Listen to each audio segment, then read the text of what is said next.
Assalamualaikum warahmatullahi wabarakatuh.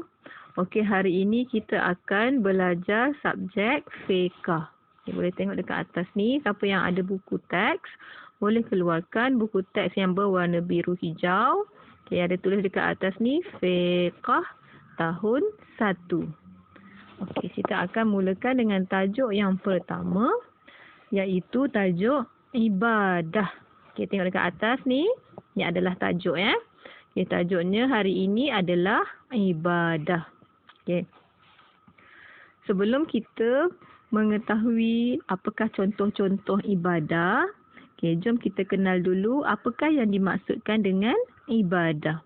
Okey, kat sini dia tulis pengertian ibadah. Okay, apa maksud ibadah? Ibadah ialah pengabdian diri kepada Allah, sama ada perkataan atau perbuatan yang bertepatan dengan syariat. Panjang pengertian dia. Okey, cikgu ringkaskan. Ibadah ini adalah perbuatan baik ataupun perkataan-perkataan baik yang kita lakukan sesuai dengan suruhan Allah. Contohnya, apa yang Allah suruh? Solat, puasa, mengaji. Okey. Semua benda-benda yang baik yang Allah suruh itu dinamakan ibadah. Okey, seterusnya kita tengok tajuk dekat atas ni, contoh-contoh ibadah. Ikut cikgu baca sama-sama. Contoh-contoh ibadah. Okey, gambar yang pertama, solat berjemaah.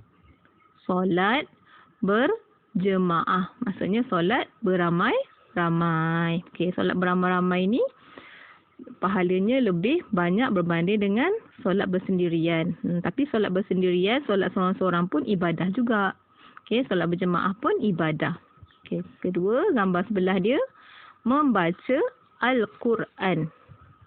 Membaca Al-Quran.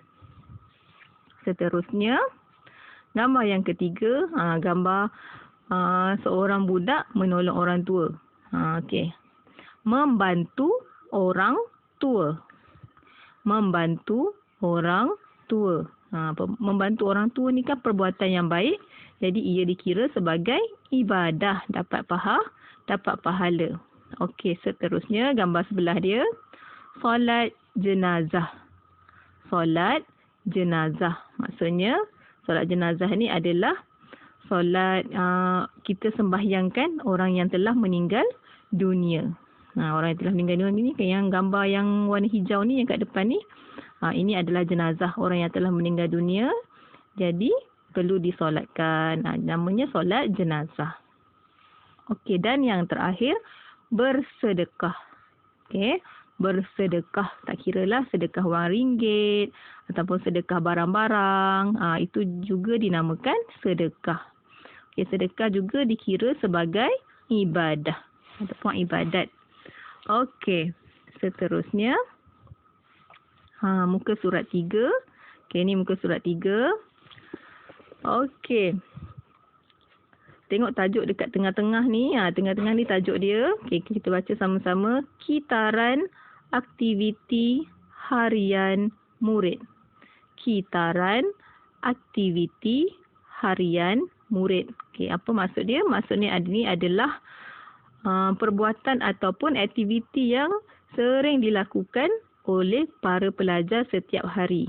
Apa yang kita selalu buat, start daripada pagi sampai malam. Okey, kita start daripada nombor 1. Nombor 1, bangun daripada tidur. Okey, seterusnya mandi. Lepas bangun tidur, kenalah mandi.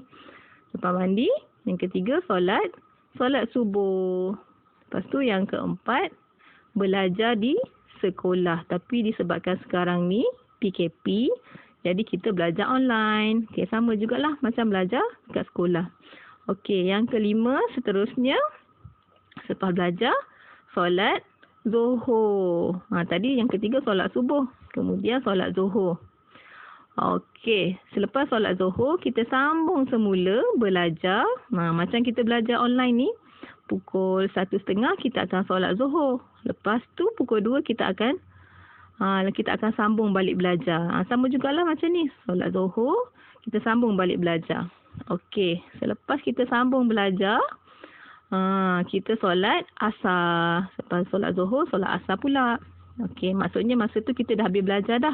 Dalam buku 4 kan kita dah habis belajar kan. Okey, kemudian kita akan tunggu azan asar, kita solat asar.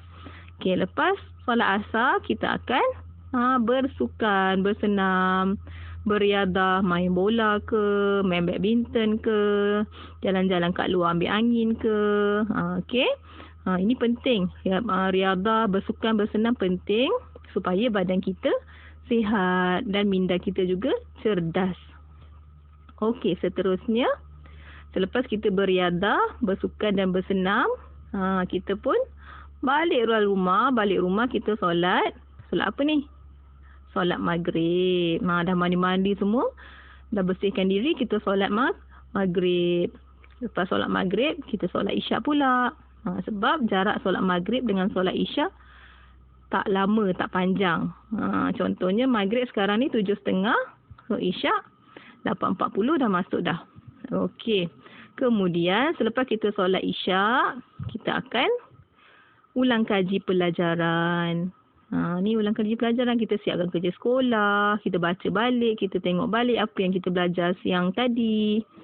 Okey, kemudian selepas kita ulang kaji pelajaran, kita akan berehat. Berehat tu macam mana? Kita tidur supaya besok bangun pagi, kita bangun, badan kita cergas dan minda kita juga cerdas. Kita bangun pagi dengan rasa bersemangat, segar. Jadi, semua yang kita lakukan ini, yang pelajar-pelajar lakukan ini setiap hari, ini juga dinamakan ibadah. Sebab semua perbuatan ini adalah perbuatan yang baik. Yang jika kita lakukan, kita akan dapat pahala. Okey, semua tengok mandi, solat, belajar, semua kan perbuatan yang baik. Okey, itu. Jadi selesailah tajuk kita hari ini iaitu ibadah. Ibadah maksudnya semua perkataan ataupun perbuatan yang baik yang disukai Allah, yang disuruh oleh Allah. Jika kita lakukan akan mendapat pahala. Okey, setakat itu sahaja pelajaran kita hari ini. InsyaAllah kita akan sambung di hari yang lain.